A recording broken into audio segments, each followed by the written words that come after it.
इस देश के अंदर बोलते हैं एक देश एक कानून। प्रधानमंत्री राजीव गांधी के हत्यारों को छोड़ दिया जाता सजा भी पूरी होने से पहले, लेकिन एक तरफ यही बंदी सिंह है जिनके लिए आवाज उठाता था भगवंत मान, जो अभी पंजाब का मुख्यमंत्री है। उसके वीडियो आपके पास भेज सकते हैं। वो बोलता था अगर हमारी सरकार होती तो हम बंदी सिंह को घर ही आ करवा देते। कितने दिनों से मोर्चा चला हुआ है, इसके ऊपर एक भी शब्द नहीं बोल रहा है, कोई शब्द नहीं बोल रहा। जबकि हरियाणा से भी आवाज उठ रही है, पंजाब से भी, उत्तर प्रदेश से भी आवाज उठ रही है कि बंदी सिंह को रिहा करना चाहिए। भगवंत मान साहब दिल्ली का जब तक आदेश मानेंगे ना तब तक नहीं बोल सकते। जब ये हरियाणा और पंजाब की तरफ आए तो इन्होंने यहाँ पे आके देखा ये वो नस्ल है जो टकराना जानती है, अपने हक लेना जानती है। फिर चाहे ये वो नस्ल है जो तोपों के सामने खड़ी हो गई थी, तोपों से भी नहीं डरे थे, तोपों को बांध के उड़ा दिए थे, लेकिन फिर भी पीछे नहीं हटे। अपना हक लेना है तो लेना है। ये अडानी पोर्ट के ऊपर हजारों करोड़ की स्मैक पकड़ी जाती है, फिर वो स्मैक कहाँ गई? आगे कोई कार्रवाई नहीं होती, कुछ नहीं होता। फिर वही स्मैक हरियाणा, पंजाब, उत्तर प्रदेश यहाँ पे सप्लाई हो रही है। तो क्यों सप्लाई हो रही है, इसके ऊपर कौन ध्यान देगा ये बताओ? तो संत जनरल सिंह भिंडरावाला जी खालसा वो एक कौम के सच्चे संत, सच्चे सिपाही थे। संत भी थे प्लस सिपाही भी थे। वो अपनी कौम के लिए कुर्बान हुए थे, अपनी कौम के लिए लड़े थे। आनंदपुर साहब के मत्ते के बारे में कभी पढ़ कर देखना। जो किसान आंदोलन हुआ था ना, ये किसान आंदोलन जो हुआ था ये भी आनंदपुर साहब के मत्ते के ऊपर हुआ था। फिर सरकार ने बाद में एलिगेशन लगाए कि हरमिंदर साहब पे इसलिए अटैक किया गया था क्योंकि उसके अंदर संत जी बैठे हुए थे। बाकी जो 58 गुरुद्वारों के ऊपर अटैक किया गया था उनमें कौन बैठा हुआ था? जो नेता ना, प्रधानमंत्री, मुख्यमंत्री, उनसे ज्यादा ताकत है हमारे पास हमारी वोट की ताकत। यही समझाता हूं लोगों को, वो ताकत हमारे पास, हम प्रधानमंत्री राष्ट्रपति को झुका सकते हैं। हम ये देख लेते बस ये मेरी कौम का है, ये मेरी जाति का है, ये मेरे धर्म का है। ये देख के जब तक हम वोट डालते रहेंगे ना तब तक हम ऐसे ही लोग हमारे सिरों पर बैठेंगे और हमारे छितर मारते रहेंगे और हमारे मजे लेते रहेंगे। TV84 ਦੇ ਨਾਲ ਜੁੜਿਓ। ਮੈਂ ਰਜਿੰਦਰ ਸਿੰਘ ਸਵਰਾਜ। ਜੇ ਗੱਲ ਕੀਤੀ ਜਾਵੇ ਤਾਂ ਕੌਮੀ ਇਨਸਾਫ ਮੋਰਚੇ ਦੇ ਵਿੱਚ ਵੱਡੀਆਂ ਧਿਰਾਂ ਦੇ ਵੱਲੋਂ ਸਮਰਥਨ ਕੀਤਾ ਜਾ ਰਿਹਾ। ਤਾਂ ਹਰਿਆਣੇ ਤੋਂ ਸਾਬਕਾ ਫੌਜੀ ਦੀਪਕ ਕੁਮਾਰ ਚੱਲ ਕੇ ਆਏ ਨੇ, ਤਾਂ ਉਹਨਾਂ ਦੇ ਨਾਲ ਗੱਲਬਾਤ ਕਰਾਂਗੇ ਪੰਜਾਬ ਦੇ ਮੁੱਦਿਆਂ ਨੂੰ ਲੈ ਕੇ, ਖਾਸ ਕਰ ਸਿੱਖਾਂ ਦੇ ਮੁੱਦਿਆਂ ਦੇ ਉੱਪਰ ਵੱਡਾ ਮੰਥਨ ਕਰਦੇ ਨੇ। ਉਹਨਾਂ ਦੇ ਨਾਲ ਗੱਲਬਾਤ ਕਰ ਲੈਣੇ। ਦੀਪਕ ਜੀ, ਸਭ ਤੋਂ ਪਹਿਲਾਂ ਵੱਡਾ ਸਵਾਲ ਹੈ, ਕੌਮੀ ਇਨਸਾਫ ਮੋਰਚੇ ਦੇ ਵਿੱਚ ਪੁੱਜੇ ਹੋ, ਕਿਵੇਂ देखते हो बंदी सिंह की रिहाई ਨੂੰ लेके? आप देखिए जो बंदी सिंह को रिहाई का है, इन्होंने डबल से भी ज्यादा सजा काट चुके हैं। ये किसी को 30 साल, किसी को 32 साल, किसी को 28 साल हो चुके हैं। इस देश के अंदर बोलते हैं एक देश एक कानून। प्रधानमंत्री राजीव गांधी के हत्यारों को छोड़ दिया जाता सजा भी पूरी होने से पहले, लेकिन एक तरफ यही बंदी सिंह है जिनके लिए आवाज उठाता था भगवंत मान, जो अभी पंजाब का मुख्यमंत्री है। उसके वीडियो आपके पास भेज सकते हैं। वो बोलता था अगर हमारी सरकार होती तो हम बंदी सिंह को घर ही आ करवा देते। पता नहीं भगवंत मान की सरकार आई है या किसी और की सरकार आ गई है, लेकिन भगवंत मान साहब अभी बोल नहीं रहा है। एक कितने दिनों से मोर्चा चला हुआ है, इसके ऊपर एक भी शब्द नहीं बोल रहा है, कोई शब्द नहीं बोल रहा। जबकि हरियाणा से भी आवाज उठ रही है, पंजाब से भी, उत्तर प्रदेश से भी आवाज उठ रही है कि बंदी सिंह को रिहा करना चाहिए। ना बोलने पीछे मजबूरी की लगती है? भगवंत मान साहब दिल्ली का जब तक आदेश मानेंगे ना तब तक नहीं बोल सकते। तो सरकार कोई ना तो आम आदमी पार्टी की सरकार है और ना ही सरकार वहां पे भगवंत मान साहब की सरकार है, वहां पे दिल्ली की सरकार है। और दिल्ली की सरकार हमेशा से खेलती आई है, खास करके उस एक पर्टिकुलर एरिया से जिसको हम संयुक्त पंजाब बोलते हैं। पंजाब लगा लो, हरियाणा लगा लो, यूपी, राजस्थान, क्यों करती है, इनको क्यों दबाया जा रहा है? उसका एक आपको बहुत बड़ा कारण बताएंगे।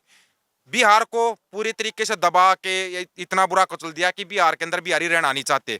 जो बिहारी अपने यहाँ पे आके गेहूं काटते, धान काटते हैं ना, उन बिहारियों को किसी को 10 किले हैं, किसी के 12 किले हैं, कोई 25 एकड़ का मालिक है, कोई 50 एकड़ का मालिक है, लेकिन उसको दिहाड़ी करने के लिए दूसरे के उस पर जाना पड़ता है। सबसे पहले इन्होंने बिहार को बर्बाद किया, कोई नहीं बोल सका। धीरे धीरे ऐसे जैसे हिमाचल के सेब के उद्योग थे, सब कुछ बर्बाद कर दिया। लेकिन जब ये हरियाणा और पंजाब की तरफ आए तो इन्होंने यहाँ पे आके देखा ये वो नस्ल है जो टकराना जानती है, अपने हक लेना जानती है। फिर चाहे ये वो नस्ल है जो तोपों के सामने खड़ी हो गई थी, तोपों से भी नहीं डरे थे, तोपों को बांध के उड़ा दिए थे, लेकिन फिर भी पीछे नहीं हटे। अपना हक लेना है तो लेना है। ये अपना हक लेना जानते हैं, इसलिए क्या करती है फिर सरकारों ने क्या किया, पंजाब के अंदर नशे का व्यापार कर दिया। आप ये देखिए अडानी पोर्ट के ऊपर हजारों करोड़ की स्मैक पकड़ी जाती है, फिर वो स्मैक कहाँ गई?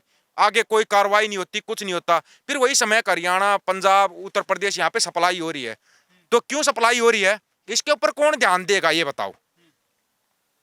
ਜੇ ਗੱਲ ਕੀਤੀ ਜਾਵੇ ਤਾਂ ਕੁਝ ਇਸ ਤਰ੍ਹਾਂ ਦੀਆਂ ਧਿਰਾਂ ਨੇ ਜਿਨ੍ਹਾਂ ਦੀ ਨਜ਼ਰ ਦੇ ਵਿੱਚ ਸਿੱਖਾਂ ਦੇ ਜਿਹੜੇ ਕੌਮੀ ਨਾਇਕ ਨੇ ਜਾਂ ਉਹਨਾਂ ਦੇ ਯੋਧੇ ਨੇ ਇੱਕ ਵੱਖਰਾ ਪ੍ਰਫੇਕ ਰੱਖਿਆ ਜਾਂਦਾ ਹੈ। ਤੁਹਾਡੀ ਨਜ਼ਰ ਦੇ ਵਿੱਚ ਜਿਹੜੇ ਸਿੱਖਾਂ ਦੇ ਕੌਮੀ ਯੋਧੇ ਨੇ ਜਾਂ ਸੰਤ ਭਿੰਡਰਾਂ ਵਾਲੇ ਨੇ, ਤੁਹਾਡੀ ਨਜ਼ਰ ਦੇ ਵਿੱਚ ਕੀ ਨੇ?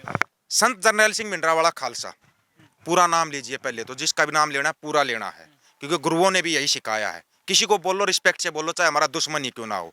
तो संत जरनैल सिंह भिंडरावाला जी खालसा, वो एक कौम के सच्चे संत, सच्चे सिपाही थे। संत भी थे प्लस सिपाही भी थे। वो अपनी कौम के लिए कुर्बान हुए थे, अपनी कौम के लिए लड़े थे। वो आनंदपुर साहब के मत्थे के ऊपर पहरा दे रहे थे। वो कोई अलग देश की मांग नहीं कर रहे थे, कुछ नहीं मांग कर रहे थे। वो तो जबकि सभी जितने भी सूबे स्टेट है सभी के लिए एक भले की मांग कर रहे थे। आनंदपुर साहब के मत्थे के बारे में कभी पढ़ कर देखना, जो किसान आंदोलन हुआ था ना, ये किसान आंदोलन जो हुआ था ये भी आनंदपुर साहब के मत्थे के ऊपर हुआ था। मैंने भी जब पहली बार उसको पढ़ा था मैं हैरान हो गया था, आनंदपुर साहब के मत्थे को जब पढ़ा। आज के समय पे चाहे वो आप हरियाणा हो, उत्तर प्रदेश हो, किसी भी लेडीज को अकेली को उठाते थाने में ले जाते हैं। आनंदपुर साहब के मत्थे के अंदर ये मांग थी, कभी किसी लेडीज शाम होने के बाद किसी लेडीज को अरेस्ट ना किया जाए। और यहाँ तो आधी रात को लेडीज को उठा के ले जाते हैं थाने के अंदर, कोई रोकने वाला नहीं है। तो इन्हीं हकों के लिए लड़ रहे थे। जो बेरोजगार पढ़ा लिखा है, जो ज्यादा ग्रेजुएट पोस्ट ग्रेजुएट बच्चा है, उसको उस समय पे 1984 में तो ब्लू स्टार ऑपरेशन चला के इन लोगों ने उसको शहीद कर दिया गया था संत जी को। उनसे पहले उनकी मांग थी, जो पढ़ा लिखा बच्चा पोस्ट ग्रेजुएट बच्चा है उसको 3500 रुपये पर मंथ दिया जाए सरकार की तरफ से, बेरोजगारी भत्ता। जो खेलने वाले बच्चे हैं उनको अलग से पैसा दिया जाए जब तक उनकी नौकरी नहीं लग जाती। इनमें क्या गलत था अगर ये मांग थी तो? लेकिन उनको भी ऐसे ही घुमा के ये तो खालिस्तान की मांग कर रहा है। कभी नहीं बोला उन्होंने खालिस्तान की मांग के बारे में, कभी नहीं बोला। जो सरकार, फिर सरकार ने बाद में एलिगेशन लगाए कि हरमिंदर साहब पे इसलिए अटैक किया गया था क्योंकि उसके अंदर संत जी बैठे हुए थे। बाकी जो 58 गुरुद्वारों के ऊपर अटैक किया गया था उनमें कौन बैठा हुआ था? ये सरकार रिपोर्ट दे दो। 58 गुरुद्वारों पे और अटैक हुआ था, उनमें कौन बैठा हुआ था फिर? तो ये सरकार जो होती है ना, ये घुमा के वो करती है। पहले यही भगवंत मान साहब बोल रहा था बंदी सिंह को गिरियाई के लिए हम ये करेंगे वो करेंगे, वही भगवंत मान साहब आज एक शब्द तक बोलने के लिए तैयार नहीं है। आप क्या समझोगे? राजनीति एक बहुत बड़ा गुलामी का वो अड्डा है। और हमारे पास सबसे, जब जो नेता है ना, प्रधानमंत्री मुख्यमंत्री, उनसे ज्यादा ताकत है हमारे पास हमारी वोट की ताकत। यही समझाता हूं लोगों को, वो ताकत है हमारे पास, हम प्रधानमंत्री राष्ट्रपति को झुका सकते हैं। लेकिन हम भूल के बैठ के हमारी ताकत क्या है, हम ये देख लेते बस ये मेरी कौम का है, ये मेरी जाति का है, ये मेरे धर्म का है। ये देख के जब तक हम वोट डालते रहेंगे ना, तब तक हम ऐसे ही लोग हमारे सिरों पर बैठेंगे और हमारे छितर मारते रहेंगे और हमारे मजे लेते रहेंगे। ਦੀਪਕ ਜੀ ਸੋਸ਼ਲ ਮੀਡੀਆ ਦੇ ਉੱਪਰ ਲਾਈਵ ਹੋ ਕੇ ਗੱਲਬਾਤ ਕਰਦੇ ਹੋ, ਖਾਲਸਾ ਰਾਜ ਦੀ ਗੱਲ ਕਰਦੇ ਹੋ, ਜਿਹੜੇ ਬੰਦੀ ਸਿੰਘ ਉਹਨਾਂ ਦੇ ਵਿੱਚੋਂ ਭਾਈ ਜਗਤਾਰ ਸਿੰਘ ਹਵਾਰਾ ਦੀ ਜ਼ਿੰਦਗੀ ਬਾਰੇ ਗੱਲ ਕਰਦੇ ਹੋ। ਕੀ ਲੱਗਦਾ ਹੈ ਕਿ ਉਹਨਾਂ ਦਾ ਜਿਹੜਾ ਜੀਵਨ ਹੈ ਕੌਮ ਨੂੰ ਸਮਰਪਿਤ ਹੈ, ਇੱਕ ਵਿਲੱਖਣ ਪ੍ਰਕਾਰ ਦਾ ਹੈ? भाई जगतार सिंह हवारा जैसे संत जरनैल सिंह भिंडरावाला खालसा, कोई कहे ना कि मैं उनकी बराबरी कर सकता हूँ, नहीं भाई, उनके पैरों की धूल के बराबर भी नहीं बन सकते। इन लोगों ने अपना पूरा का पूरा सब कुछ, अपना पूरा जीवन न्यौछावर कर दिया। हालांकि सर्वंशदान नहीं बोला जाता दशम पिता गुरु गोविंद सिंह जी महाराज को, लेकिन ये है ना जो उसके पुत्र हैं, उनके पुत्र ही हैं। भाई जगतार सिंह हवारा को ही ले लो, ये आज भी अपनी शांति से बैठे हुए हैं। आज बाहर आ सकते हैं भाई जगतार सिंह हवारा अगर सरकार से माफी मांग ले तो, लेकिन वो माफी क्यों मांगेंगे? क्या गलत किया उन्होंने? गलत क्या किया? पहले ये सरकार ये साबित करो कि इन्होंने ये गलत किया है। वो गोडसे की औलाद नहीं है कि माफी मांग के बाहर आ जाएंगे। वो गोडसे होगा इनका जो बुलबुल पे बैठ कर माफी मांग के बाहर आ जाता था। ये कौमी योद्धे हैं, माफी नहीं मांगेंगे, गलत नहीं किया है। मेरे को भी बोला जाता है मेरा केस मेरे ऊपर देशद्रोह का और खालिस्तान का केस है। अगर मैं आज लिख के दे दूं ना कि सरकार मेरे को माफ कर दे, मैं आज के बाद नहीं बोलूंगा, सरकार मेरे कल केस हटा देगी। क्यों लिख के दूंगा? मैं अपने हक की, अपने अधिकार की बात करूंगा। अगर मेरे पास दम है तो मैं करूंगा बात। हक और सच की बात करने से जब दबाया जाता ना, तो आप ये समझ जाना आप सही रास्ते पे चल रहे हो। ਜੇ ਆਪਾਂ ਗੱਲ ਕਰੀਏ ਤਾਂ ਜਿਹੜੀਆਂ ਸਿੱਖਾਂ ਦੀਆਂ ਮੰਗਾਂ ਨੇ ਇਹਨੂੰ ਲੈ ਕੇ ਕੁਝ ਜਿਹੜੀਆਂ ਧਿਰਾਂ ਨੇ, ਚਾਹੇ ਉਹ ਕਾਮਰੇਡੀ ਧਿਰਾਂ ਹੋਣ ਜਾਂ ਹਿੰਦੂਤਵੀ ਧਿਰਾਂ ਦੀ ਗੱਲ ਕੀਤੀ ਜਾਵੇ, ਤਾਂ ਉਹਨਾਂ ਦੇ ਵੱਲੋਂ ਇਹ ਸ਼ਿਕਵਾ ਕੀਤਾ ਜਾਂਦਾ ਕਿ ਜਿਹੜੀਆਂ ਸਿੱਖਾਂ ਦੀਆਂ ਮੰਗਾਂ ਬਹੁਤੀਆਂ ਵੱਡੀਆਂ ਨਹੀਂ।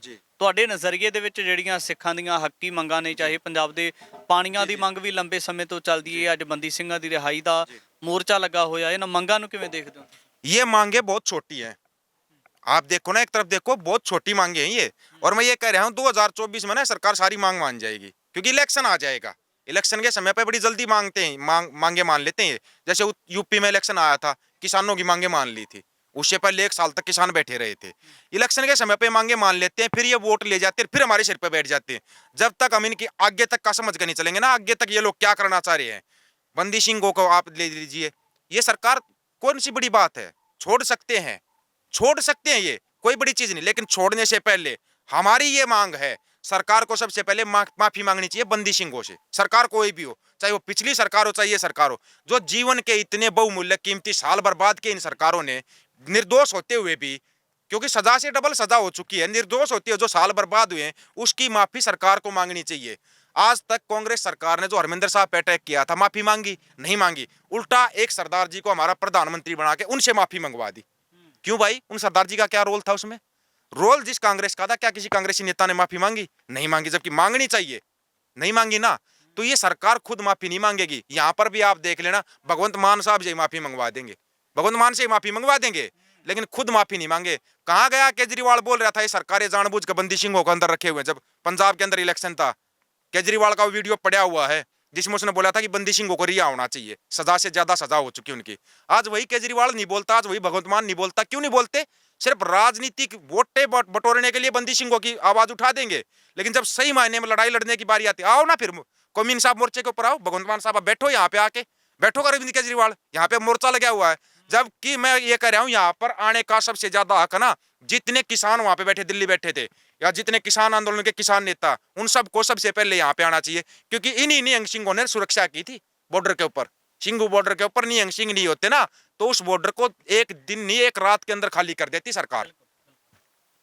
ਕੌਮੀ ਇਨਸਾਫ ਮੋਰਚੇ ਦੇ ਵਿੱਚ ਮੌਜੂਦ ਹੈ। ਇਸ ਮੋਰਚੇ ਦੇ ਵਿੱਚ ਵੱਡੀਆਂ ਧਿਰਾਂ ਦੇ ਨਾਲ ਦੀਪਕ ਫੌਜੀ ਹਰਿਆਣਾ ਤੋਂ ਚੱਲ ਕੇ ਆਏ ਨੇ, ਚਾਹੇ ਸਾਬਕਾ ਫੌਜੀ ਨੇ, ਪਰ ਵੱਡਾ ਸਮਰਥਨ ਕਰ ਰਹੇ ਨੇ। ਇਹਨਾਂ ਦੇ ਵੱਲੋਂ ਦਾਅਵਾ ਹੈ ਕਿ ਉਹ ਆਪਣੇ ਨਾਲ ਹੋਰ ਲੋਕਾਂ ਨੂੰ ਵੀ ਵੱਡਾ ਇਕੱਠ ਲੈ ਕੇ ਜਿਹੜੀ ਅਗਲੀ ਕਾਲ ਹੋਏਗੀ ਉਹਦੇ ਵਿੱਚ ਸ਼ਾਮਲ ਹੋਣਗੇ। ਯਤਨ ਕਰਾਂਗੇ ਭਵਿੱਖ ਵਿੱਚ ਇਸ ਤਰ੍ਹਾਂ ਦੀਆਂ ਤਮਾਮ ਸ਼ਖਸੀਅਤਾਂ ਨੂੰ ਲੈ ਕੇ ਹਾਜ਼ਰ ਹੋਈਏ।